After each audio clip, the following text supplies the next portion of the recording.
কেমন আছেন বিআই সাহেব? বুকে বড় জ্বালা বিয়ান সাহেব। তাহলে তো মনে হয় বের গ্যাস্ট্রিকের সমস্যা, গ্যাস্ট্রিকের ট্যাবলেট খান।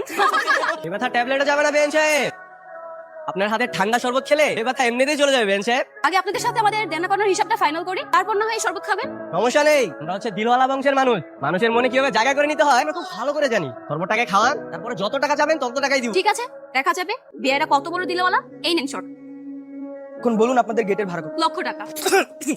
এটা আপনি কি করলেন? বেন সাহেব সরি সরি সরি, 1 লক্ষ টাকার কথা শুনে হঠাৎ করে আমার গ্যাস্ট্রিকটা বেড়ে গেল। 1 লক্ষ টাকার কথা শুনে আপনার হাওয়া টাইট হয়ে গেল? তো হবে না, 1 লক্ষ টাকা কি হাতের মোয়া নাকি যে চাইলাম আর পেয়ে গেলাম? আমাদের বোনা তো সস্তা না। 1 লক্ষ টাকা দেওয়ার ক্ষমতা যদি নাই থাকে তাহলে যেই পথে এসেছেন সেই পথে বাসায় ফিরে যান। আরে ভাই আপনি তো রাগ করছেন কেন? মাত্র 1 লক্ষ টাকাই তো, আর এমন কি? হ্যাঁ বেন সাহেব, আপনি 1 মিনিট ওয়েট করেন, আপনার টাকা আমি এখনই দিচ্ছি। না 1 লক্ষ টাকার কথা শুনে হুট করে রাজি হয়ে গেলে হবে? আমাদেরকে জিজ্ঞেস করবেন না? আর আপনি কে?